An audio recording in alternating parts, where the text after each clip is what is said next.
Hello guys, welcome to our channel Bedtime Historian. Tonight we are going to follow one of the heaviest stories of the last century, the story of how a weapon born from a handful of scientific papers grew into something that could end a war and reshape the world, and we will walk through it slowly, the way we always do here, so you can let your mind rest even while it listens. Before we begin, if you like these long, unhurried journeys through history, you're welcome to like the video and subscribe, but only if it genuinely helps you. There is no pressure either way. And if you'd like, leave your city and your local time in the comments below. It's a small thing, but it's nice to know that somewhere else in the world someone is settling into the same story tonight. So get comfortable now. Turn the lights down low. Let your shoulders drop, and let's go back to the winter of 1938 to a laboratory in Berlin where two chemists were about to notice something that should not have been possible.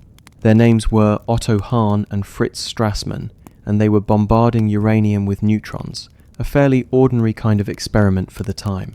Physicists across Europe had been doing similar things for years, poking at the nucleus of the atom to see what might come loose. But what Hahn and Strassmann found in their results didn't make sense by the rules anyone understood.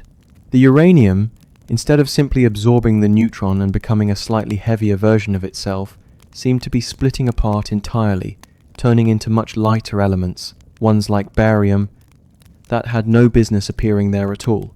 Hahn was a careful, conservative chemist, not a man prone to wild claims, and the result unsettled him enough that he wrote to a former colleague and friend, a physicist named Lise Meitner, to ask what on earth she thought was happening. Meitner was in a difficult position to receive this letter. She was Austrian and Jewish, and only months earlier she had been forced to flee Germany as the Nazi grip on the country tightened around anyone with her background. She had left behind her research, her position, and much of her old life, and was now living in a kind of uneasy exile in Sweden. It was there, walking in the snow with her nephew, a physicist named Otto Frisch, that she worked through the puzzle Hahn had sent her. And what she and Frisch realized, sitting on a fallen log in the cold, was that the uranium nucleus was not just changing.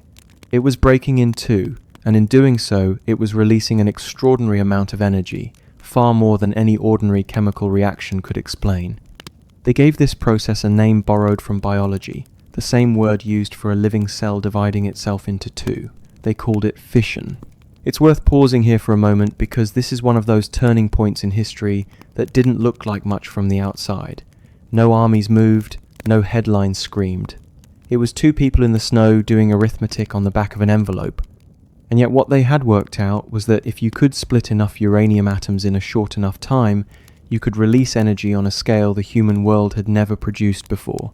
Not from any explosive, not from any furnace, not from anything humanity had ever built.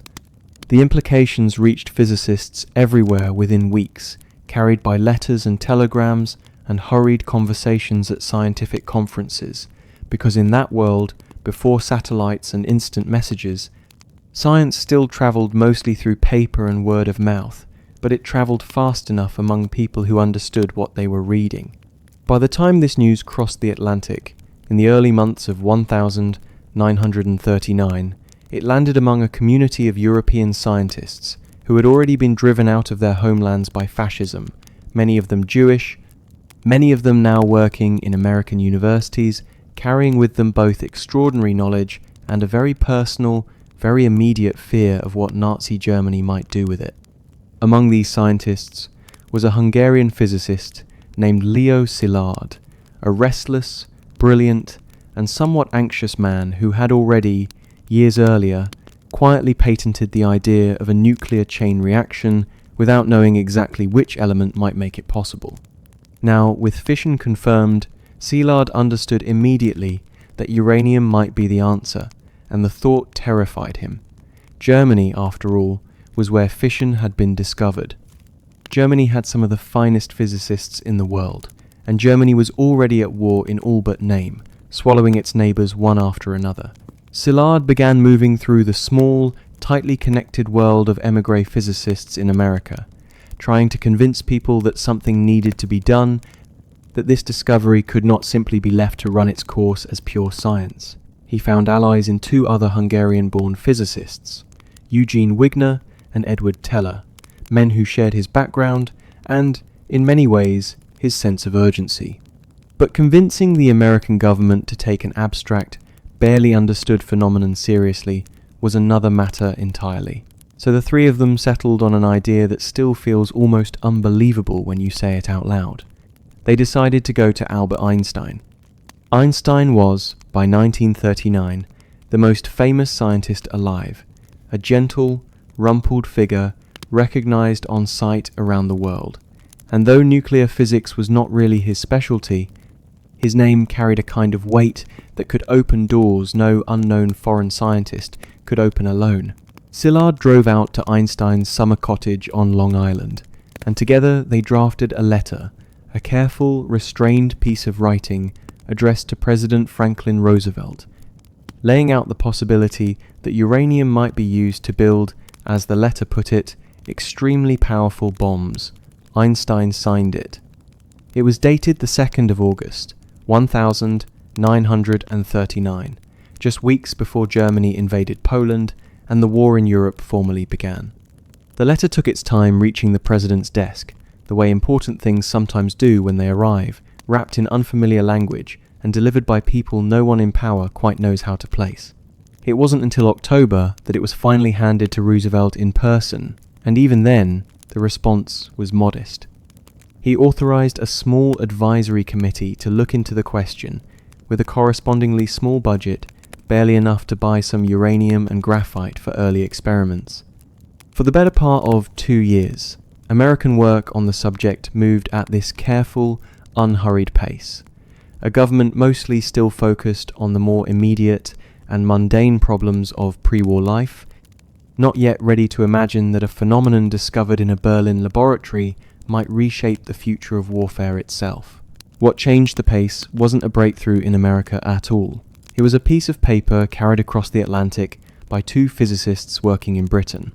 Otto Frisch, the same nephew who had worked out fission with his aunt in the snow, and a colleague named Rudolf Piles. Working through the physics carefully in early 1940, they came to a conclusion that shocked them.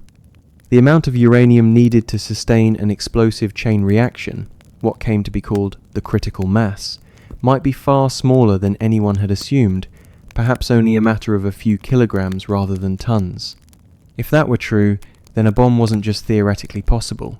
It might be buildable, portable, deliverable by a single aircraft.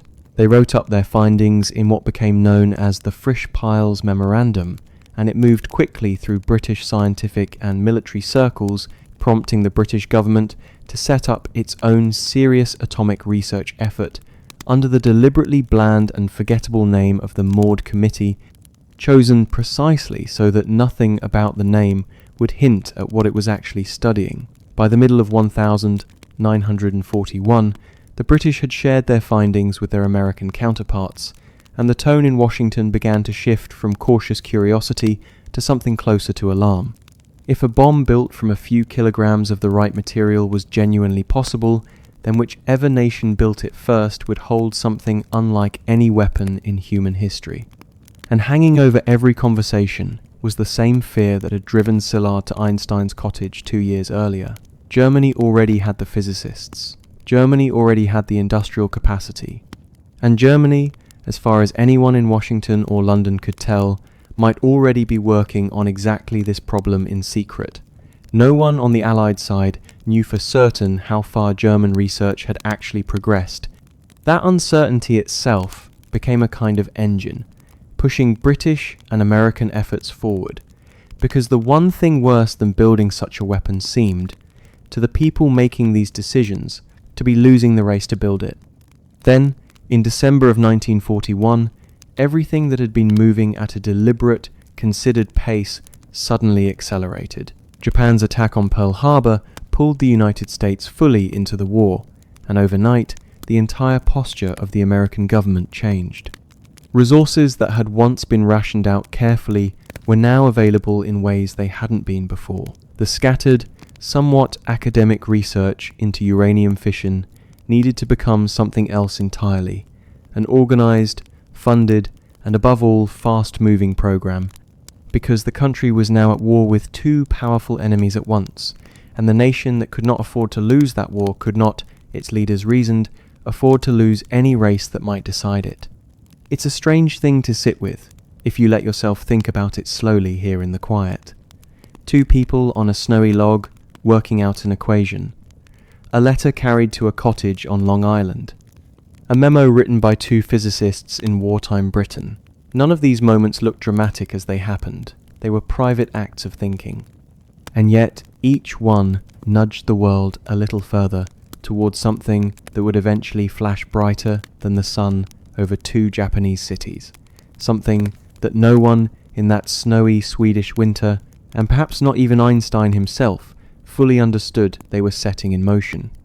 Early 1942, the American government had decided that this could no longer be left as scattered university research, scattered across a handful of campuses. It needed structure. It needed secrecy. It needed a name bland enough to reveal nothing, and organization enough to actually build something the size and complexity of which the world had never attempted before. And so, without announcement, without headlines, the machinery began to turn toward what would become known, almost by administrative accident, as the Manhattan Project, named simply for the New York City borough where its earliest army offices happened to be located, a name with no poetry in it at all, chosen for its very blandness, which is perhaps fitting because so much of what followed would unfold behind precisely that kind of deliberate, careful ordinariness, hiding something extraordinary just beneath the surface. And that is where we will pick up next time we settle in together, in the offices and desert compounds where an entire secret city would rise overnight, built to hold a weapon that, as yet, existed only in the careful, worried calculations of a handful of physicists. The decision to build an atomic bomb is one thing. Building the organization capable of actually doing it is another matter entirely. And in the early months of 1942, that organization barely existed. What existed instead was a scattering of university laboratories, a handful of physicists convinced that something needed to be done, and a slowly growing unease inside the American military that this strange, half-understood science might actually matter to the outcome of the war. Someone needed to take all of that and turn it into a program, and the man the army chose for that task was an engineer named Leslie Groves. Groves was not, on paper, an obvious choice for something that would come to be remembered as one of the great scientific undertakings in human history. He was a career military engineer, gruff, demanding, and more comfortable with concrete and steel than with the abstract mathematics of nuclear physics. He had just finished overseeing the construction of the Pentagon, an enormous, thankless administrative task, and he had been hoping for a combat command overseas instead of another desk job.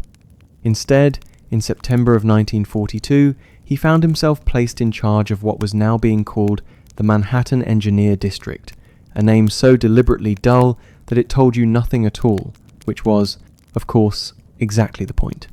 Groves was frustrated by the assignment at first, but he brought to it a kind of relentless, practical energy that turned out to be precisely what the project needed. Because building a bomb from fission was not really one problem. It was dozens of problems, stacked on top of each other, each one requiring enormous amounts of money, material, and secrecy, and someone had to hold all of it together. One of Groves's first and most important decisions was choosing a scientific director, someone who could take the scattered community of physicists working on fission and organize them into a single, focused effort. He settled on a man named J. Robert Oppenheimer, a choice that surprised a number of people at the time. Oppenheimer was a theoretical physicist from Berkeley, brilliant, restless, and given to a kind of intense, almost magnetic intellectual energy that drew students and colleagues toward him. But he had no experience running large organizations. He had never won a Nobel Prize the way some of his colleagues had, and his past associations, including friendships and family connections with members of the American Communist Party, made him a security risk in the eyes of many in the military. Groves, though, saw something in him that others didn't, an ambition, a hunger to be at the center of something enormous, and he pushed the appointment through over the objections of the security officers who worried about Oppenheimer's background. It would prove to be one of the more consequential gambles of the entire war. For the moment, though, he was simply another man arriving at a place where no one yet knew exactly how the story would end. Oppenheimer's first great insight, and it really was his, was that the scattered approach then being used, small teams working somewhat independently at Columbia, at Berkeley, at the University of Chicago, was never going to be fast enough. He believed the actual weapons design work needed a single, centralized laboratory, isolated enough for absolute secrecy, where the best physicists in the country, and increasingly the best physicists who had fled Europe, could work together under one roof, sharing ideas freely instead of guarding them behind the walls of separate universities. He proposed a location he knew personally from his own younger years, a remote plateau in New Mexico where he had once owned a small ranch and had grown to love the wide skies and the high desert air. It was called Los Alamos, and in late 1942, it was little more than a boys' boarding school perched on a mesa, reachable only by a single winding dirt road. Nothing about it suggested that thousands of people would soon arrive there to build something the world had never seen before. The army bought the school outright, gave its students and staff only a few weeks to leave, and began building. And what rose there over the following months was strange in a way that's hard to fully picture unless you sit with it a moment. An entire town, built from nothing, in one of the most isolated corners of the country, designed to hold thousands of people who could not tell their own families where they were going or what they were doing once they arrived. Scientists who accepted positions there were told only that they would be working on a project vital to the war effort somewhere in the southwest. Their mail was censored. Their outgoing letters passed through military censors who blacked out anything that might hint at their location or their work. Even the town itself had no real name on any map. It existed only as a post office box, P.O. Box 1663, Santa Fe, New Mexico, and if a wife wrote asking why her husband's letters carried that address instead of a proper street, the honest answer was that there simply was no proper street to give her. Life at Los Alamos took a dual quality, half brilliant intellectual community, half improvised frontier town. Some of the finest scientific minds of the century found themselves suddenly living in hastily built wooden housing, dealing with temperamental plumbing and mud that turned to dust and back to mud again with the seasons, all while working on problems of physics that had never been solved by anyone, anywhere. Among them was Enrico Fermi, an Italian physicist who had already achieved something remarkable the previous December, back in Chicago, before Los Alamos was even fully built.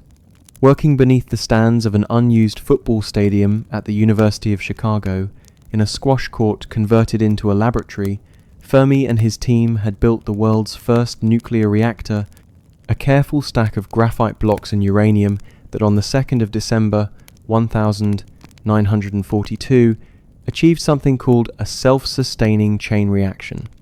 In plain terms, it proved, for the first time in human history, that it was actually possible to release nuclear energy in a controlled way, deliberately, and to keep that release going rather than have it fizzle out.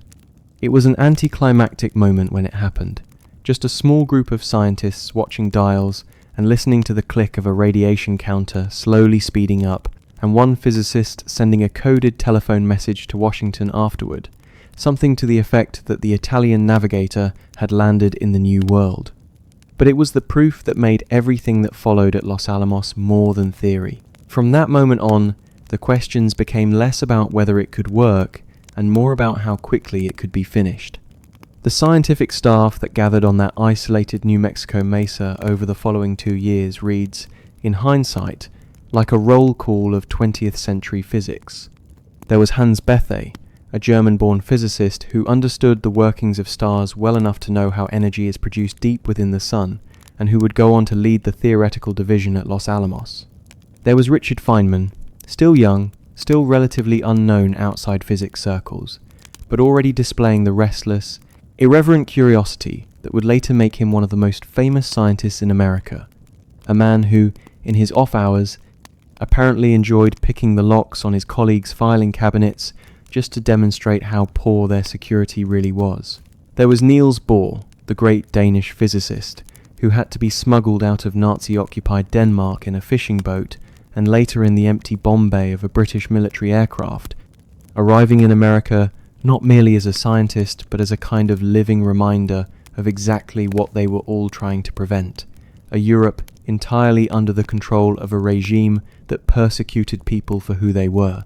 And there was Klaus Fuchs, a German-born physicist who had also fled the Nazis, quiet, capable, well-liked by his colleagues, and who was, though nobody at Los Alamos would learn this until years after the war ended, secretly passing detailed information about the project to the Soviet Union throughout his entire time there. It's a strange thing to sit with even now, that among this tightly guarded, deeply secret community, built specifically to keep this knowledge from ever leaving American and British hands, there was a man doing exactly that, and no one around him had any idea. Groves, for his part, worried endlessly about security, and not without reason. He insisted on a strict system called compartmentalization, meaning that most people working on the project, including many quite senior scientists and virtually all of the workers, only knew the small piece of the puzzle directly in front of them. A chemist might spend years purifying a particular material without ever being told exactly what it would ultimately be used for. This wasn't just true at Los Alamos. It was true on an even larger scale at two other enormous facilities built almost simultaneously in Oak Ridge, Tennessee, and Hanford, Washington, places where tens of thousands of ordinary workers, mostly with no scientific background at all, spent their days operating machinery whose true purpose remained a closely guarded secret even to them. Oak Ridge, in particular, grew at a startling pace. In 1942, the land had been mostly farmland and small rural communities in the hills of eastern Tennessee. Within 2 years, it had become one of the larger population centers in the entire state, a sprawling, hastily constructed town of tens of thousands of workers, most of them women, given the number of men who had gone off to fight, operating enormous, mysterious buildings full of equipment they were never allowed to fully understand. Their job, though most of them never knew this in any detail, was separating one particular kind of uranium from another, an isotope called uranium-235 from the much more common uranium-238, using massive and enormously expensive machines, because it turned out that only the rarer isotope, present in natural uranium in only tiny fractions, could actually sustain the kind of explosive chain reaction the physicists needed.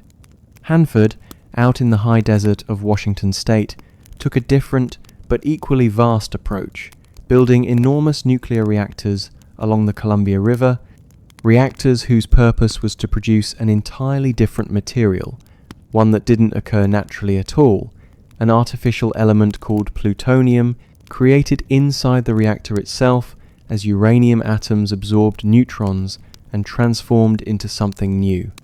It is worth pausing on this a moment, because the scale of it is hard to grasp. An element that essentially did not exist anywhere on Earth in any meaningful quantity, being manufactured, deliberately, in vast reactor buildings built for exactly that purpose, by workers who mostly had no idea what it even was. By 1943 and into 1944, the scale of what had been assembled was almost impossible to comprehend from any single vantage point. Well over 100,000 people, spread across dozens of sites, working on pieces of a single enormous puzzle, most of them never seeing the whole picture, all of it funded at a cost that would eventually run into the billions of dollars, a staggering sum for the time, kept entirely hidden from the American public and even from most of Congress. It remains, even now, one of the largest industrial and scientific undertakings ever assembled in secret, and the fact that it stayed secret for as long as it did says something about just how carefully Groves and his security teams worked to keep every piece separate from every other piece. And at the center of it all sat Los Alamos, where the actual design of the weapon itself was slowly, carefully taking shape. Not yet built, not yet tested, but no longer only theory either. The scientists there had begun to understand that they were not simply solving one problem. They had, in fact, stumbled into two quite different bomb designs, requiring two quite different paths forward. One built around the uranium being purified at Oak Ridge, and one built around the plutonium being grown, like something alive, inside the reactors at Hanford. And getting either one of these materials to actually explode, rather than simply fizzle apart without releasing much of its stored energy, was a problem that would occupy the finest minds on that New Mexico mesa for nearly 2 more years. That is where we will rest for tonight's continuation. With a hidden city on a desert plateau, thousands of workers who understood only fragments of what they were building, and a small group of physicists standing at the edge of a problem no one had ever solved before, wondering whether they could finish it before the war around them made the question meaningless. Midway through 1944, the scientists at Los Alamos understood something that troubled them more than anything else in the entire project. They were not building one bomb. They were building two, and the two were nothing alike. The first design seemed, at least on paper, refreshingly simple. It used uranium-235, the rare isotope being painstakingly separated out at Oak Ridge, and the idea behind it was crude in its directness. If you took 2 pieces of this uranium, each one too small on its own to sustain a chain reaction, and slammed them together fast enough and hard enough, they would suddenly form a single mass large enough to go critical, meaning the neutrons flying off one splitting atom would strike enough other atoms to keep the reaction going, then growing, then multiplying in the span of a few millionths of a second. The engineering solution the physicists settled on was embarrassingly straightforward by comparison to the physics behind it. You put one piece of uranium at one end of a modified naval gun barrel and fired it, like a bullet, into a second piece, waiting at the other end. They called this the gun-type design, and the physicists were confident enough in the underlying physics that they never even felt the need to test a full-scale version before using it in war. It seemed, to them, too simple to fail.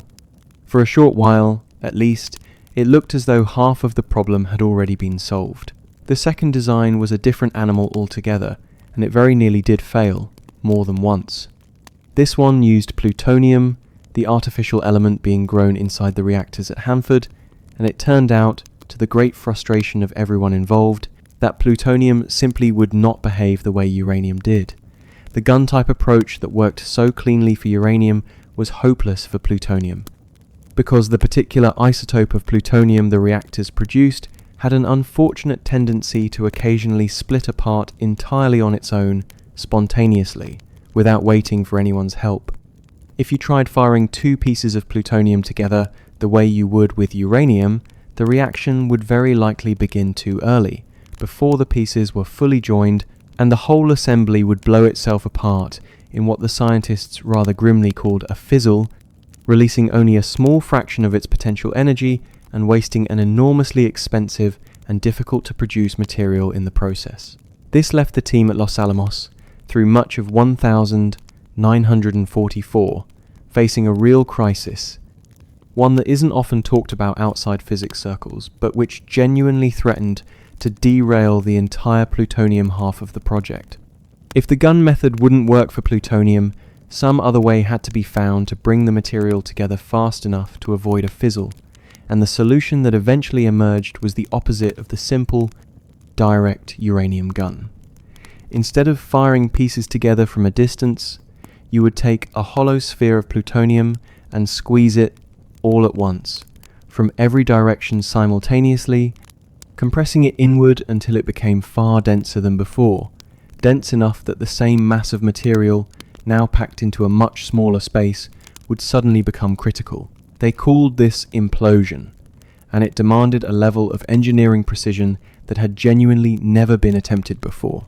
The difficulty lay in the squeezing itself. To compress a sphere evenly from every direction at once, you needed to surround it with precisely shaped explosive charges, dozens of them arranged in a careful geometric pattern, all of which had to detonate at exactly the same instant, within a few millionths of a second of one another, because even a tiny discrepancy in timing would send the shockwave crashing in unevenly, crushing the plutonium sideways rather than inward, and ruining the whole effect. This became the specialty of a physicist named Seth Neddermeyer, who first proposed the implosion concept, though it was later refined and pushed towards something workable, largely through the efforts of a brilliant, somewhat eccentric mathematician named John von Neumann and an explosives expert named George Kistiakowsky, who was brought in specifically because building explosive lenses, essentially explosives, shaped and layered like the glass in an optical lens to bend a detonation wave into a perfect sphere, sat well outside anything ordinary physicists had trained for. It was, in a strange sense, less like nuclear physics and more like a very exacting kind of sculpture, except that the shapes being carved had to function correctly on the very first attempt, with no chance of a rehearsal. While all of this design work was underway, an entirely separate and equally demanding set of problems occupied another part of Los Alamos: the question of how any of this would actually be delivered onto a target. It was one thing to build a device in a laboratory. It was quite another to fit that device into an aircraft, drop it from tens of thousands of feet, and have it detonate at precisely the right altitude above the ground to cause maximum destruction, rather than exploding too high, wasting most of its force into empty sky, or too low, burying itself uselessly into the earth before it could go off. This fell to a group working on what were called fusing and firing systems, and it required its own long chain of careful, unglamorous experiments, dropping dummy casings from aircraft again and again to study how they fell, how they might tumble or spin, and how to trigger the detonation at exactly the intended height. There was also, running alongside all of this, a persistent and very real fear that none of it might even be necessary, or worse, that it might already be too late. Throughout 1943 and into 1944, a small group within the project, working under an intelligence-gathering effort known as the ALSOS mission, moved into Europe alongside advancing Allied troops, searching for any evidence of a German nuclear weapons program. What they eventually found, sifting through captured documents and interviewing German scientists, was a genuine relief to nearly everyone involved. The German effort, it turned out, had never come close to matching what was happening in America. It remained small, underfunded, hampered by wartime shortages, and by the country's own scientific leadership underestimating just how much material and effort a working bomb would actually require. The race that had driven Szilard to Einstein's cottage back in 1939, the fear that had justified pouring such staggering resources into this project in the first place, turned out to have been won, in a sense, before it had ever truly been run. But this discovery, made gradually over the course of 1944, came too late to slow down a project that now had its own tremendous momentum, its own enormous budget, and, increasingly, its own logic pulling it forward, regardless of whether the original justification still applied. By the final months of 1944 and into early 1945, the pieces were, slowly and expensively, coming together. Oak Ridge had, after years of painstaking work, produced enough uranium-235 for a single gun-type bomb, though barely enough, and the process was so slow that a second uranium bomb would not be ready for a very long time afterward. Hanford's reactors were now steadily producing plutonium, and the implosion design, after its long and difficult development, had finally reached the point where the scientists believed it might actually work. Believed, though, was still doing a great deal of work in that sentence, because unlike the uranium gun, which felt simple enough to trust without a full test, the implosion design was so unusual, so dependent on split-second precision across dozens of separate detonations, that nobody was willing to use it in war without first watching it work. And so, as the spring of 1945 gave way to summer, and as the war in Europe finally came to its end in early May with Germany's surrender, removing the original enemy, the entire project had been built to race against. The scientists at Los Alamos turned their attention to a stretch of empty desert a couple hundred miles to the south, a place chosen for its isolation, where they intended to find out, once and for all, whether 2.5 years of secrecy, effort, and expense had actually produced something that worked, or whether it would all end, quietly, in the New Mexico sand. Everything now rested on a single morning in the desert. That test had a name already, chosen, as it happened, almost on a whim by Oppenheimer himself, drawing from a line of poetry he admired. They called it Trinity, and it is there, in the pale hours before dawn on a July morning, that we will pick up when we continue. For all the work that had gone into it, no one yet knew whether the device would actually do what years of calculations promised. The desert would answer that question soon enough. The site they chose lay in a remote stretch of New Mexico desert called the Jornada del Muerto, a Spanish name that translates, roughly, to the journey of the dead man, given to that stretch of land centuries earlier by Spanish travelers who had found it a harsh and unforgiving place to cross. It seems too fitting a name for what was about to happen there, though at the time it was chosen simply because it was empty, flat, and far enough from any town that whatever happened during the test could be kept hidden from prying eyes. Through the early months of 1945, the plutonium implosion device, the complicated, temperamental design that so many at Los Alamos still weren't entirely certain would work, was slowly assembled and transported down to this remote testing ground. It was fixed atop a 100-foot steel tower rather than simply left on the ground, partly to better simulate how the weapon might behave if detonated in the air above a target, and partly because the scientists wanted to measure the blast as precisely as possible, and a tower let them position instruments at a known fixed height and distance.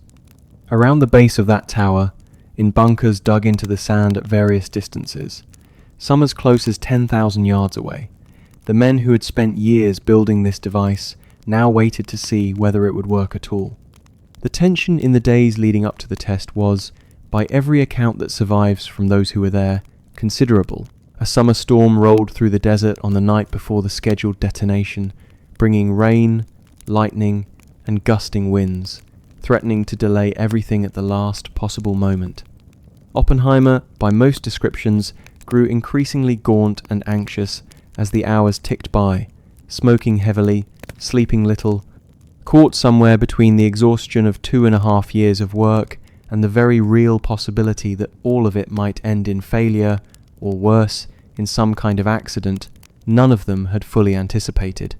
There had been quiet, half-serious wagers among some of the scientists in the days before, wagers on how large the explosion might actually be, with guesses ranging from a disappointing fizzle worth nothing, up to wild estimates in the tens of thousands of tons of conventional explosive, and even, from at least one scientist working through the physics late one night only half in jest, a lingering worry about whether the blast might somehow ignite the atmosphere itself and never stop burning. That particular fear had actually been calculated and set aside by the physicists as effectively impossible, but the fact that it had been considered seriously enough to run the numbers tells you something about how far into the unknown they understood themselves to be standing. By the early hours of the 16th of July, 1945, the storm had passed, leaving the desert calm and still. The final countdown began sometime after 5 in the morning, while it was still dark. Groves and Oppenheimer both watched from a control bunker several miles away, along with a small group of the project's most senior scientists, while others, including a number of scientists who had travelled down simply to witness the event, spread themselves across observation points scattered further out in the desert, some lying flat on the ground as instructed, wearing dark welder's glasses to protect their eyes from a flash they had been warned might be brighter than anything they had ever seen. At 5:29 and 45 seconds in the morning, the device detonated. Those who were there struggled, for years afterward, to find adequate words for what they witnessed in that instant. The light came first, and it came from everywhere at once, a flash so intense that several observers, even with their eyes closed and turned away, reported seeing the bones of their own hands illuminated through closed eyelids, as though the light had simply passed straight through flesh. The desert around them, still dark just a heartbeat before, was suddenly lit up, brighter than full daylight, the surrounding mountains thrown into sharp silhouette for a fraction of a second before fading again. Then came the heat, a wave of warmth that some of the more distant observers said they could feel on their faces even from miles away, and only after that, delayed by the simple physics of sound travelling slower than light, came the sound itself, a deep, rolling roar that echoed back and forth across the desert basin and the distant mountains for what felt, to those who heard it, like an impossibly long time. Above the point of detonation, a great cloud began to rise, boiling upward in colours that witnesses struggled to describe, purples and oranges, and a greenish glow, climbing higher and higher into the pale early morning sky, until it had reached, by some estimates, well over 7 miles in height, spreading out at its top into the flattened shape that would later become horribly familiar to the entire world. Oppenheimer himself, watching from the control bunker, later described his own reaction in words that have been quoted many times since, though it's worth saying clearly here that the famous line he gave, drawn from an ancient Hindu text, the Bhagavad Gita, about becoming death, the destroyer of worlds, was something he recalled only years afterward, in a television interview, and it may say as much about how he wanted to be remembered as it does about what actually passed through his mind in that instant. What witnesses at the time actually recorded is perhaps more telling in its own quiet way. Some simply stood in stunned silence. Some found themselves shaking. One of the project's leaders, a physicist named Kenneth Bainbridge, who had overseen the technical details of the test, is remembered for turning to Oppenheimer only moments after the blast and saying, with a bluntness that cut straight through any grander language, that now they were all sons of bitches. The test had, in fact, worked far better than most of them had dared hope. Early estimates placed the explosive force at somewhere around 20,000 tons of TNT equivalent, a figure that dwarfed anything achieved by conventional explosives before it, vastly exceeding even the more optimistic guesses that had circulated in the betting pools among the scientists the night before. The steel tower on which the device had been mounted was entirely vaporized, and the desert sand for a wide radius around the blast site had been fused by the heat into a strange, glassy, greenish material, later given the informal name Trinitite, something that had never existed anywhere on Earth before that morning, and now simply lay scattered across the New Mexico desert floor. Word of the test's success travelled quickly, though carefully, coded into cables that avoided any direct mention of what had actually happened, reaching President Truman, who was at that very moment thousands of miles away in the German city of Potsdam, meeting with the leaders of Britain and the Soviet Union to work out the shape of the post-war world.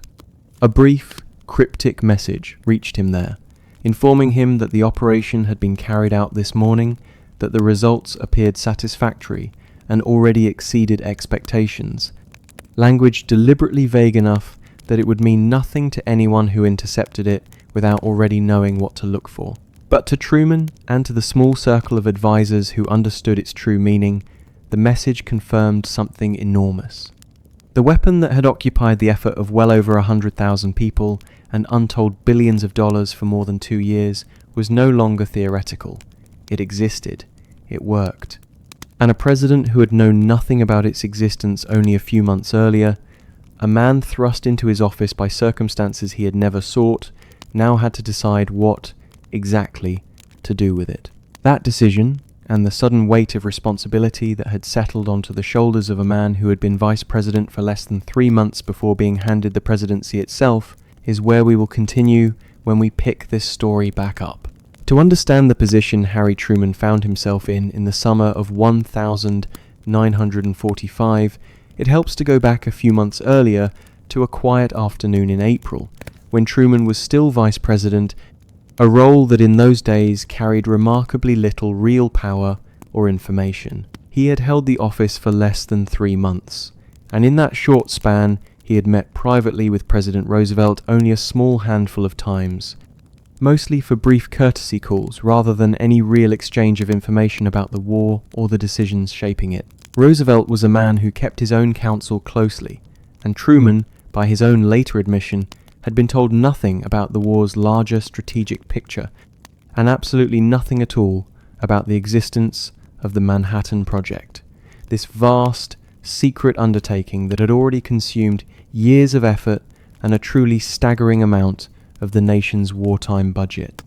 On the 12th of April, 1945, Roosevelt died suddenly of a cerebral hemorrhage at his retreat in Warm Springs, Georgia, and within hours, Truman was sworn in as President of the United States, a nation still fighting a brutal war on two fronts, at a moment when the man now responsible for leading it understood only a fraction of what his predecessor had known.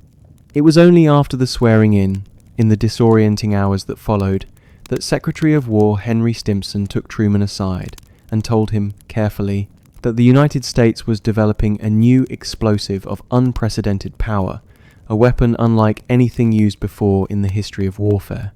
Truman later wrote of that moment with a kind of plain honesty that feels startling given the weight of what was being described to him. He had, by his own account, only the vaguest understanding of what he was actually being told, and it would take weeks of further briefings before he grasped the true scale of the project he had just inherited, let alone the decision that project would eventually place in his hands. For a few days, there was little he could do except listen, ask questions, and begin to understand the scale of what had been handed to him. Over the following weeks, as Truman settled into an office he had never expected to hold this soon, he was gradually brought fully into the picture. He learned of the years of work at Los Alamos, of Oak Ridge and Hanford, of the staggering sums of money that had been spent without most of Congress ever knowing what it was for, and of the strong likelihood that within a matter of months the United States would possess a working atomic weapon. Pause and consider how this must have felt. A man who had spent much of his earlier career as a small-town judge and later a workman-like senator from Missouri, known for diligence rather than any particular brilliance, now found himself perhaps the only person in the world with the constitutional authority to decide whether and how this new weapon would be used. At the same time that this knowledge was settling in around him, the war itself was providing Truman with a grim and increasingly relevant education in just how costly the remaining fight against Japan might become. Germany had surrendered in early May, ending the war in Europe, but the fighting in the Pacific showed no sign of slowing, and if anything, it seemed to be growing more desperate and more bloody the closer American forces drew to the Japanese home islands themselves. Two battles in particular, fought in the very months surrounding Truman's rise to the presidency, weighed heavily on the calculations being made in Washington. The fighting for the island of Iwo Jima, a speck of volcanic rock barely 8 square miles in size, had cost the lives of nearly 7,000 American Marines and wounded many thousands more, over the course of little more than a month of brutal, close combat, much of it fought cave by cave and bunker by bunker against a Japanese garrison that had been ordered to fight essentially to the last man. And then came Okinawa, a much larger island lying only a few hundred miles from the Japanese mainland itself, where the fighting that raged from April through late June of 1945 proved even more costly still.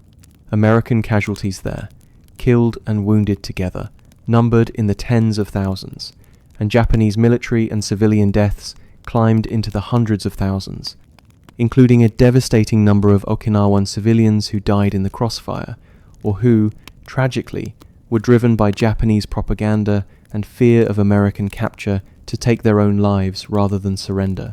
For American military planners studying these numbers in the summer of 1945, Okinawa carried an especially chilling implication.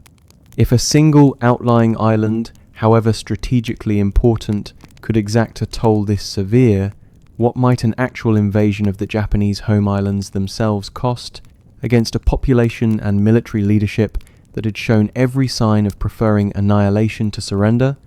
Military planners had, in fact, already drawn up detailed plans for exactly such an invasion, under the codename Operation Downfall, envisioning a two-stage assault beginning with landings on the southern island of Kyushu in the autumn of 1945, followed by an even larger assault on the main island of Honshu, closer to Tokyo itself, planned for the following spring. The projected casualty estimates for this invasion varied enormously, depending on who was doing the calculating and what assumptions they used, and it's worth being honest here that these numbers remain genuinely disputed among historians even today. Some estimates from the time running into the hundreds of thousands of American casualties alone, with Japanese military and civilian deaths potentially running far higher still. Whatever the precise figures, and reasonable people continue to disagree about them, the men making decisions in Washington in the summer of 1945 believed, based on the intelligence and battlefield experience available to them, that an invasion of Japan itself would be extraordinarily costly, quite possibly the bloodiest single campaign of the entire war. It was against this backdrop, worn down by the accumulating cost of Okinawa and staring down the projected cost of an invasion still to come, that Truman travelled to the outskirts of Berlin in the middle of July 1945, to the town of Potsdam, for a conference with the two other major Allied leaders, Winston Churchill representing Britain and Joseph Stalin representing the Soviet Union. It was there, in the midst of these meetings, that the coded message confirming the success of the Trinity test reached him, and it visibly changed something in his bearing. Churchill, who was let in on the news almost immediately, later remarked that Truman seemed to walk into their next session a changed man, more confident, more assured, a man who now knew he was holding something that altered the entire calculation of the war's remaining course. There was, in the midst of this conference, a moment that historians have puzzled over ever since. Truman mentioned to Stalin, in what he later described as a deliberately casual, offhand manner, that the United States had developed a new weapon of unusual destructive force. Stalin, according to those present, showed almost no reaction at all, simply expressing hope that the Americans would make good use of it against the Japanese. It has become clear since, through documents that surfaced only long after the war, that Stalin's calm was not the reaction of a man hearing genuinely new information.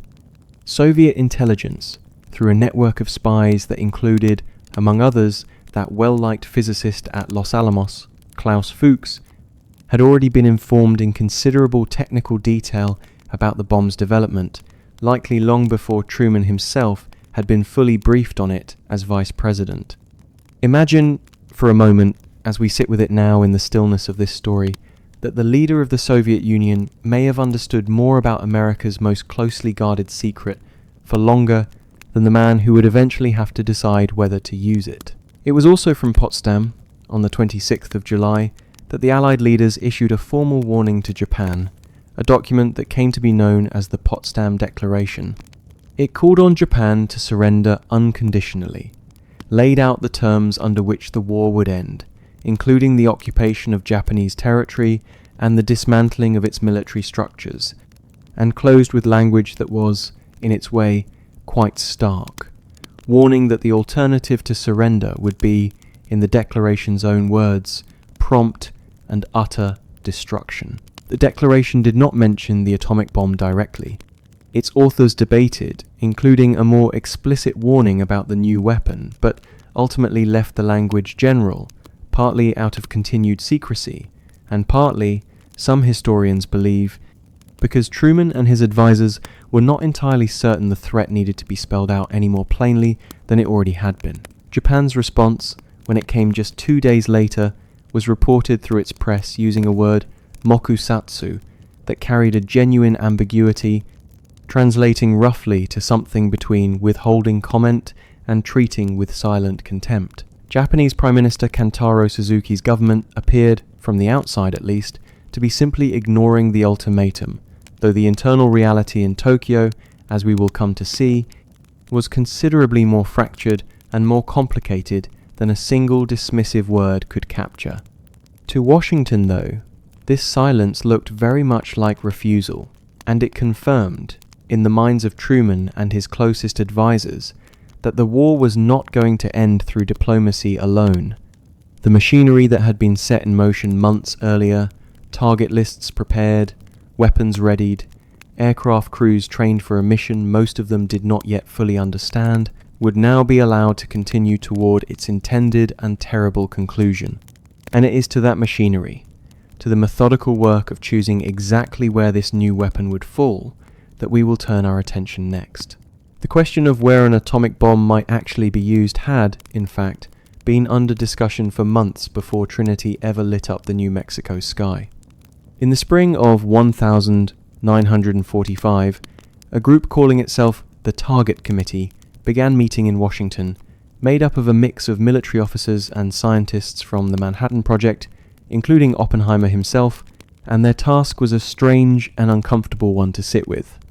They were being asked essentially to decide which Japanese cities offered the most useful demonstration of a weapon that, at the time of their earliest meetings, had not yet even been tested. Their reasoning, laid out across several long sessions, followed a kind of cold logic that feels unsettling from any distance. The committee agreed that the target should be a city that had not already been heavily damaged by the conventional bombing campaign then being waged against Japan, because the whole purpose, as they saw it, was to demonstrate this new weapon's power as clearly as possible, and a city already reduced to rubble by earlier firebombing raids would make that demonstration far less convincing. They wanted a target large enough that the blast's effects would be unmistakable, ideally a city with significant military or industrial value, so that the attack could be justified in strictly strategic terms, and they wanted, too, a place with terrain that would allow the shock wave to spread with maximum effect, a bowl of hills, in some cases, that could actually focus and magnify the blast rather than letting it dissipate freely. Kyoto was, for a time, at the very top of the list the committee assembled. It was Japan's ancient imperial capital, a city of considerable size and industrial significance, largely untouched by earlier bombing, and its surrounding geography made it, in the committee's clinical assessment, close to an ideal target. It was Secretary of War Henry Stimson who intervened, personally and repeatedly, to have Kyoto removed from consideration, and the reasons he gave were not military ones at all. Stimson had visited Kyoto years earlier, on his honeymoon, and he understood the city's significance as a center of Japanese culture, religion, and history, home to countless ancient temples and shrines.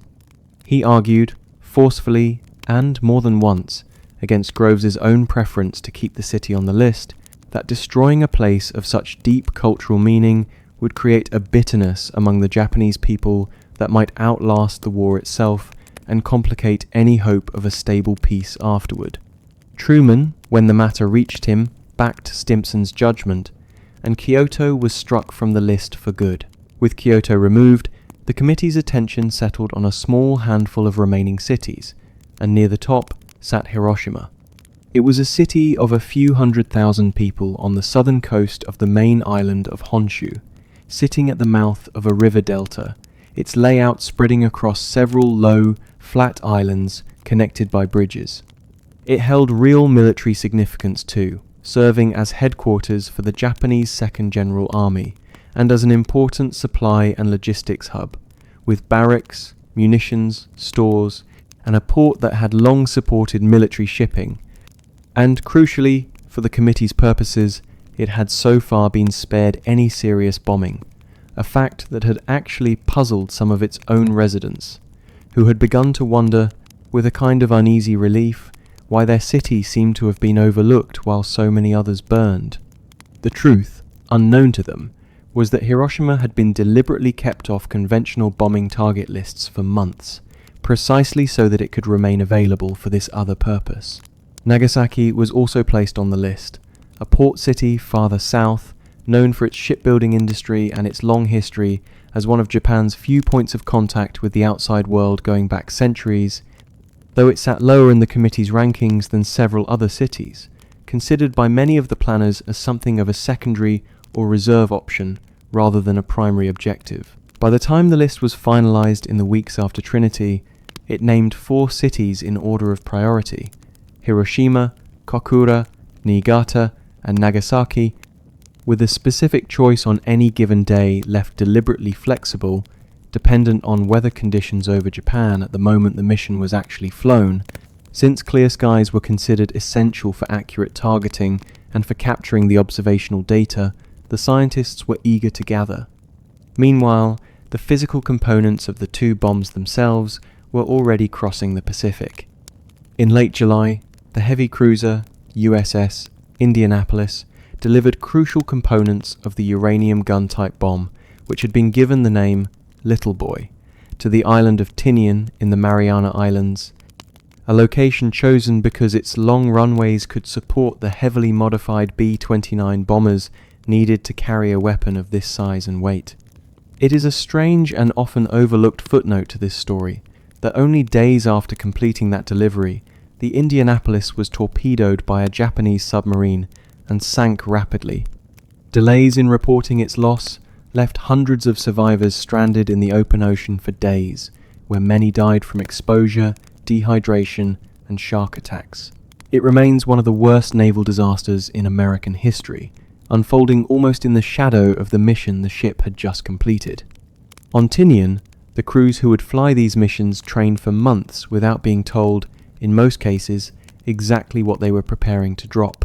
They practiced flying at high altitude, then executing a sharp, specific turning maneuver immediately after release, a maneuver designed to put as much distance as possible between the aircraft and the point of detonation in the roughly 43 seconds the bomb would take to fall.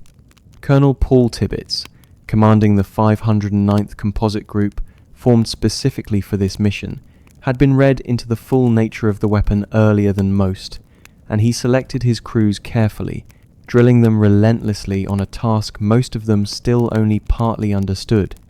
By early August, both weapons, Little Boy, the uranium gun-type bomb, and Fat Man, an implosion device using plutonium, similar in design to the one tested at Trinity, sat assembled and ready on Tinian. The target list was set. The crews were trained. All that remained was a clear morning over one of Japan's remaining cities, and word, when it finally came on the 4th and 5th of August, was that the skies over Hiroshima would be clear enough. It is there, on the morning of August 6th, 1945, that the story now turns, and it is a morning we will need to sit with slowly and carefully when we continue.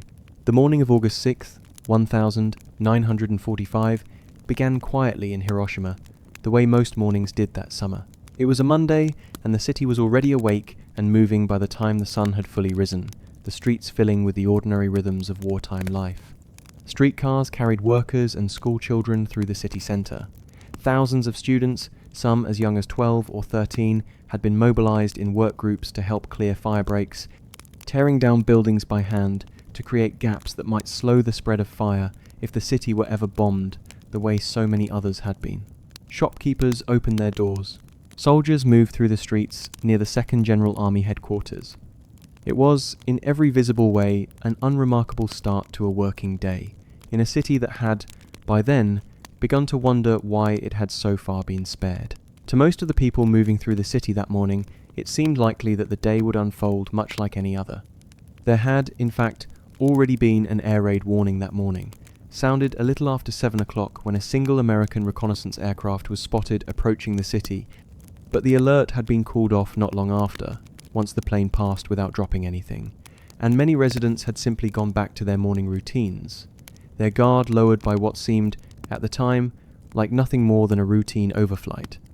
At 8:02, a lone American B-29 bomber, named Enola Gay by its pilot, Colonel Paul Tibbets, after his own mother, flew high above the city at an altitude of roughly 31,000 feet, well beyond the range most people below would have thought to worry about. The city's air defences, seeing only a single aircraft rather than the large formations that typically preceded a bombing raid, did not sound a full alarm.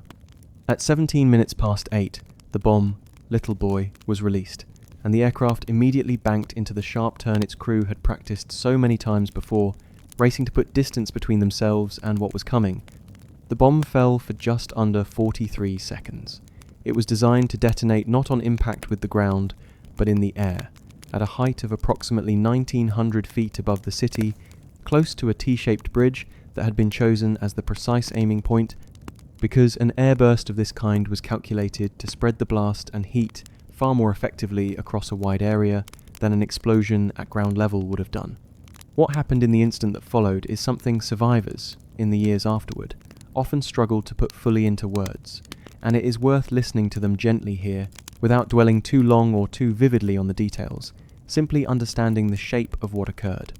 There was a flash of light so intense that it has been described by those who saw it, even from a distance, as brighter than several suns, and in the immediate area beneath the blast, the heat that followed was beyond comprehension.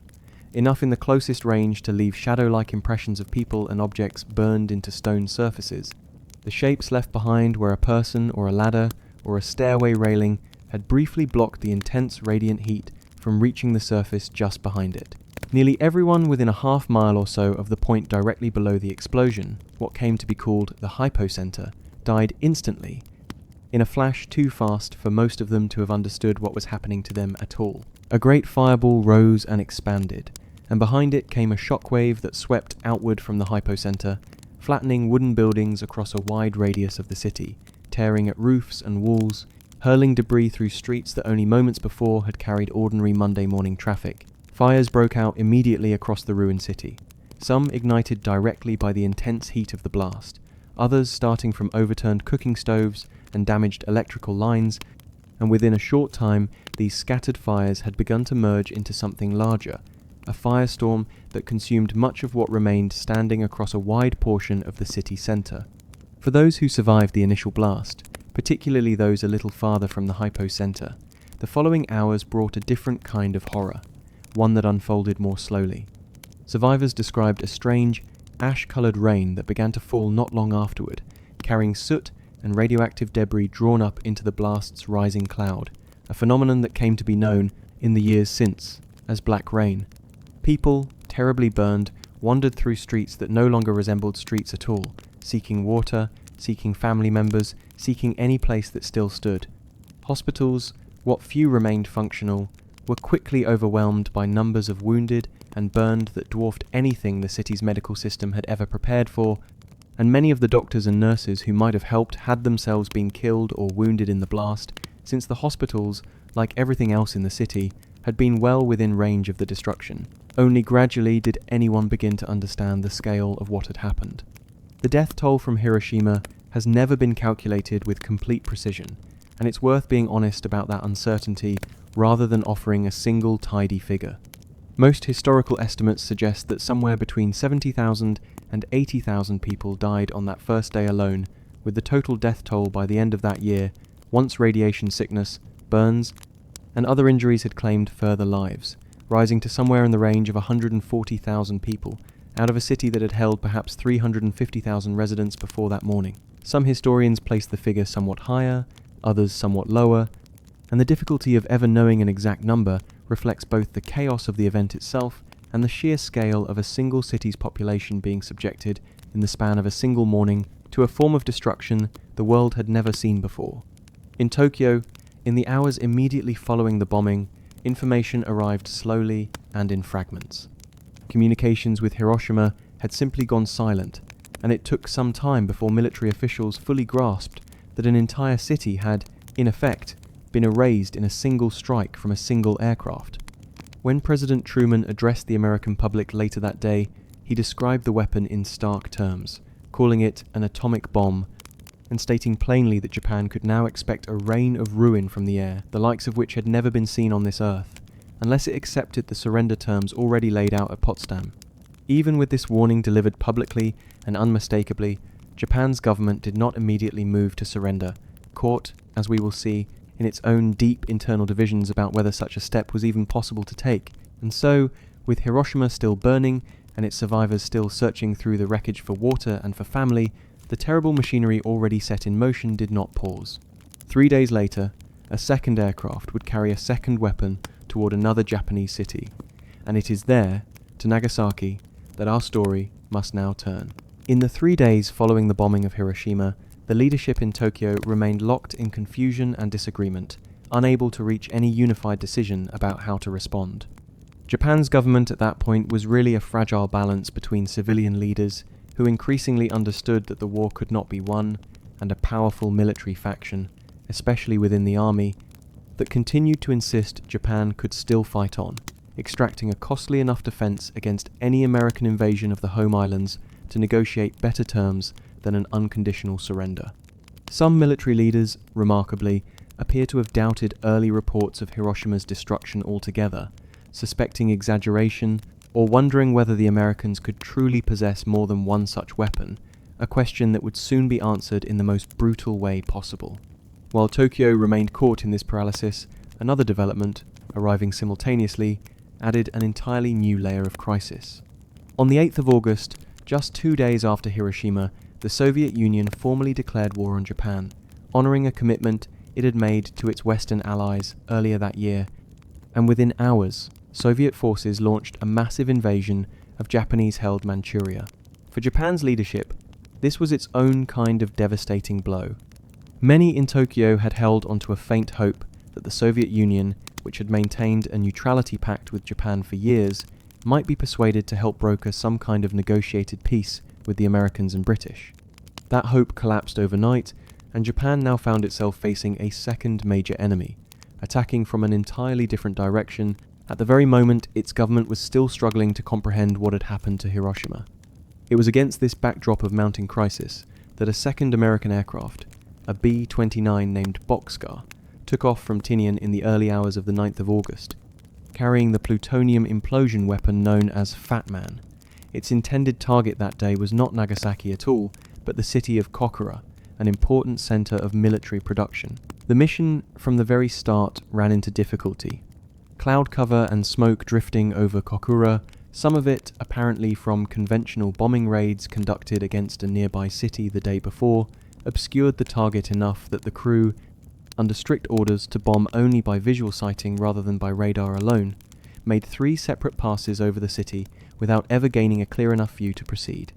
With fuel running low and the aircraft facing increasing risk the longer it lingered, the crew turned toward their secondary target instead, the port city of Nagasaki, a decision that meant the city's fate that day was determined, in the end, largely by clouds and chance. Nagasaki itself sat in a landscape of steep hills and narrow valleys running down toward its harbour, a geography that would shape the bombing's effects in ways quite different from the flatter terrain of Hiroshima. The city held real strategic value, home to significant shipyards and to factories producing weapons and torpedoes, and like Hiroshima, it had so far avoided the heaviest bombing that had devastated so many other Japanese cities. Even over Nagasaki, cloud cover remained a problem, and the bombardier ultimately identified the target through a brief break in the clouds, rather than the clear sighting originally intended. At 2 minutes past 11 in the morning, the bomb detonated in the air above the city, at a point somewhat removed from the city's main population centre, over an industrial valley, rather than directly above the busiest residential districts. This accident of geography and weather meant that, terrible as the destruction was, it proved somewhat less extensive in its immediate death toll than Hiroshima had suffered, though it's important to say plainly that less extensive here still means devastation on a scale impossible to properly hold in the mind. The surrounding hills, which had spared parts of the city from the direct line of the blast, also had the effect of channeling and concentrating the explosion's force within certain valleys, intensifying the destruction in those areas even as other parts of the city, shielded by the terrain, suffered comparatively less.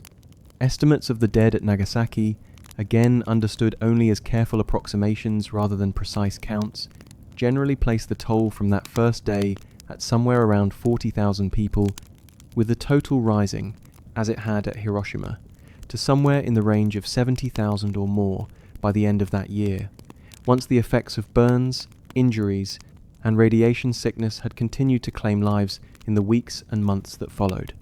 Among the areas struck particularly hard was a Christian community centered around a large cathedral in the Urakami district, a place with a long and specific history in Japan going back centuries, and the loss there added its own particular layer of grief to a tragedy already difficult to fully take in. News of Nagasaki reached Tokyo even as the government remained locked in the same paralysis that had gripped it since Hiroshima, and it landed atop an already staggering set of blows: the Soviet declaration of war, the invasion of Manchuria, and now a second city destroyed by a second atomic weapon within the span of 3 days. It confirmed something that a portion of Japan's military leadership had apparently still doubted after Hiroshima alone, the possibility that this had been some kind of singular event, a one-time weapon that could not easily be repeated. Now it was clear the Americans possessed more than one, and there was no way for Japan's leaders to know, in that moment, how many more might follow, or how soon. It was into this atmosphere, thick with shock, fear, and continuing disagreement among Japan's civilian and military leadership, that the question of surrender finally had to be settled, one way or another, and it would take an intervention from a source that Japan's constitutional structure rarely called upon directly, to finally break the deadlock. That is where we will turn our attention next, to the tense, extraordinary meetings in Tokyo that decided, at last, how the war would end. By the night of the 9th of August, hours after news of Nagasaki reached Tokyo, Japan's Supreme Council for the Direction of the War gathered for an emergency meeting that would stretch past midnight, and it revealed just how deeply divided the country's leadership had become. The council was made up of 6 men, and on the fundamental question of what to do next, they split evenly, 3 against 3, in a deadlock that no amount of debate seemed able to resolve. Prime Minister Suzuki, along with the Foreign Minister and the Navy Minister, argued that Japan had no realistic choice left but to accept the terms laid out at Potsdam, with only one condition attached, a guarantee that the position of the emperor would be preserved. The war, in their view, was already lost in every meaningful sense, and continuing to fight now risked only further destruction, with no plausible path to a better outcome. Ranged against them sat the army minister and the chiefs of staff of both the army and navy, men who continued to insist, even now, that Japan retain the capacity to inflict such heavy casualties on any American invasion force that the Allies might yet be persuaded to offer less severe terms. Some among this military faction spoke of preparing for a final decisive battle on the home islands themselves, a strategy sometimes referred to using the phrase ketsu go, built on the hope that enormous Japanese losses, freely accepted, might still somehow purchase a negotiated peace rather than an unconditional surrender. It's worth pausing here, in the quiet of this part of the story, to understand just how unusual it was for a matter of this magnitude to reach an actual deadlock at the highest level of Japan's government, because Japan's system, as it had developed through the war years, offered no clear mechanism for breaking such a tie. The council debated through the night without resolution, and as the hours wore on, Prime Minister Suzuki made a decision that broke sharply with ordinary practice. He proposed taking the matter directly to the emperor himself, asking Hirohito to render what was described, in the language of the moment, as a sacred decision, resolving a dispute the council itself could not settle. This was, by the conventions of Japan's constitutional order at the time, an extraordinary step. The emperor was understood, in the formal structure of the government, to reign above the ordinary business of politics, a figure whose role was symbolic and spiritual, rather than one of direct, active decision-making in matters of state policy. For the council to ask him to personally decide a question of this significance was, in effect, an admission that the normal machinery of government had simply failed to produce an answer, and that only an appeal to the emperor's singular authority might break the impasse. Just after midnight, in the early hours of the 10th of August, the council members gathered in a stifling, poorly ventilated air raid shelter beneath the imperial palace grounds, and the matter was formally laid before Hirohito himself. Hirohito, according to the accounts of those present, spoke calmly and deliberately, expressing his belief that the war could not continue, that the suffering already endured by the Japanese people, only compounded now by this terrible new weapon, could not in good conscience be allowed to go on. He stated his wish that the government accept the Potsdam terms, with the single condition regarding the preservation of the imperial institution, and with that, the deadlock was broken, not through debate or persuasion among the council members themselves, but through a direct appeal to an authority that stood, by long tradition, above the argument entirely. Japan's acceptance, communicated through neutral diplomatic channels to the Allied powers, still hinged on this one condition, a guarantee for the emperor's position, and the Allied response that followed was carefully worded, stating that from the moment of surrender, the emperor's authority would be subject to the command of the Allied occupying powers, without either explicitly guaranteeing his continued position or explicitly ruling it out. This deliberately ambiguous language left room for Japan's leadership to accept it, and after further tense internal debate, they did. Even with this apparent resolution reached, the final hours before Japan's surrender was formally announced carried their own moment of real danger. In the early hours of the 15th of August, a small group of army officers, unwilling to accept what they saw as a surrender that betrayed the sacrifices already made and the honor of the nation, attempted a coup, seeking to seize the imperial palace, destroy the recording the emperor had already made announcing the surrender to the Japanese people, and prevent that broadcast from ever reaching the public. The attempt failed within hours, put down by loyal officers before it could succeed, but it stands as a stark reminder of just how fragile and contested the path to surrender remained, right up until the very last possible moment. At noon on the 15th of August, 1945, radios across Japan carried a recorded broadcast of the emperor's voice, something the vast majority of Japanese citizens had never heard before in their lives, since it was considered far too sacred for ordinary public address. The language of the broadcast was formal, indirect, and deliberately restrained, speaking of the war situation having developed, in the emperor's own careful phrasing, not necessarily to Japan's advantage, and calling on the Japanese people to endure the unendurable and bear the unbearable. For many listening that day, gathered around radios in homes, in factories, in the ruins of bombed cities, it was the first confirmation that the war, after so many years of sacrifice and loss, had truly come to its end. The formal surrender ceremony took place a few weeks later, on the 2nd of September 1945, aboard the American battleship USS Missouri, anchored in Tokyo Bay. Japanese and Allied representatives signed the documents of surrender in a brief, solemn ceremony witnessed by military leaders from across the Allied powers, officially bringing to a close the deadliest conflict in human history. And yet, for the survivors of Hiroshima and Nagasaki, and indeed for the world that had just witnessed what this new weapon could do, the ending of the war was not really an ending at all, but the beginning of a different, quieter, and much longer story. One that continues, in certain ways, to unfold even now. That is the story we will turn to next, and it is where we will let this long night's journey come, gently, to its rest. For those who survived the bombings, in Hiroshima and Nagasaki both, the ending of the war did not bring anything that felt like relief, not right away. In the weeks and months that followed, doctors in both cities, working with medical knowledge that had never before had to account for anything like this, began to notice a pattern of illness they didn't fully understand. People who had walked away from the blast seemingly unharmed, who had no visible burns or wounds at all, began falling ill weeks later, suffering from exhaustion, bleeding gums, hair loss, and a weakening of the blood that many doctors, at the time, mistook for a kind of unusual dysentery or infection sweeping through the survivors. It would take time and a great deal of careful study before this was properly understood as radiation sickness, a consequence of exposure that the human body had never before had reason to develop any defense against, because nothing like this had ever been unleashed on a civilian population in the whole of human history. The survivors themselves came to be known in Japan by a specific word, hibakusha, meaning something close to explosion-affected people, and their lives after the war carried burdens that went beyond the physical alone. Many faced discrimination in the years that followed, a painful prejudice rooted in a fear, not entirely based in fact, that whatever had happened to them might somehow be passed on, that they carried some kind of contagion, or that any children they had might be affected in ways others were reluctant to be near. It meant that some hibakusha struggled to find work, or found their marriage prospects closed off by families who had heard where they'd been on that particular morning in August. A second wound laid over the first, one that had nothing to do with radiation at all, and everything to do with fear and misunderstanding. Both cities, in time, chose to rebuild, and they did so while making a deliberate choice to remember.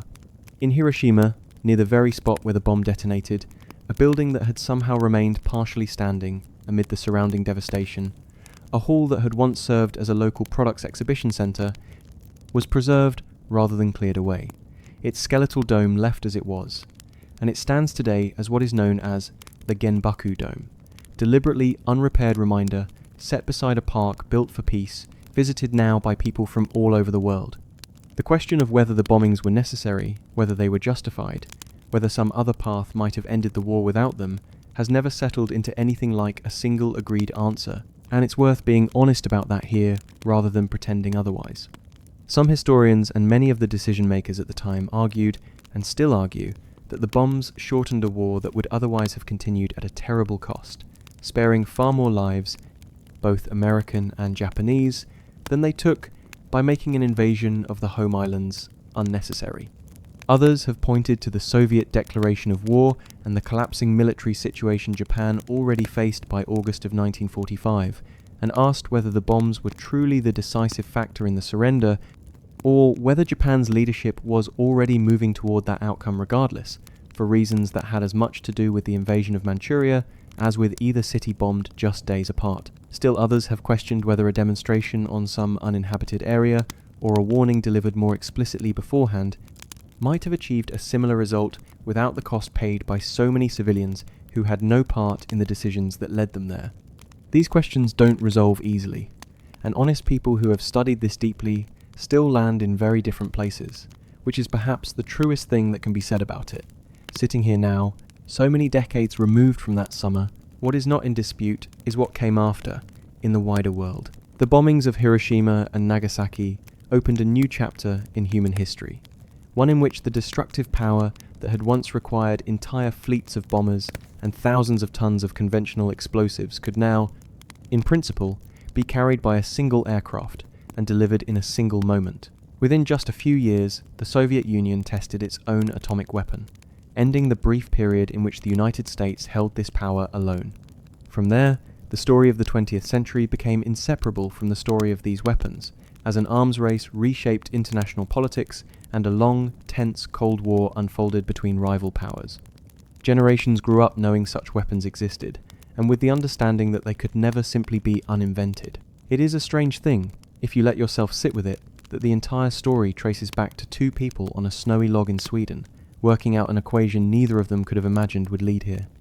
A letter to a president, a secret city on a desert mesa, a test in the New Mexico dark, and two ordinary Monday mornings in two Japanese cities that ended everything their residents had known and changed, in ways still being understood even now, the shape of everything that came after. The physicists who built these weapons carried their own long relationship with what they had done. Some, like Oppenheimer, spent much of the rest of their lives wrestling openly with the moral weight of it, later opposing the development of even more powerful weapons, and finding himself, for a time, pushed out of the very government circles that had once relied on him so completely. Others found different ways to make their peace, or perhaps never fully did. It is not really our place, from this distance, in the quiet dark of tonight, to settle what they should have felt, only to notice that so many of them carried it, in their own private ways, for the whole of their remaining lives. And so we come, gently, to the end of this long story. Though it is a story that never really closes, not completely, because its consequences still shape the world we all live in tonight. The cities were rebuilt. The survivors grew old, many of them choosing, in their later years, to speak publicly about what they remembered, so that it would not simply fade away. And the rest of us are left, as we often are, with the heaviest chapters of history, holding more questions than answers, and perhaps that is all right for tonight. If you are still awake with us, thank you for staying this long, for sitting with something heavy and letting it settle slowly rather than looking away from it. There is no need to carry it further tonight. Let your breathing slow. Let the weight of it rest here with us, in the dark, rather than following you into sleep. We'll be here again next time with another story, whenever you're ready for it. For now, just rest.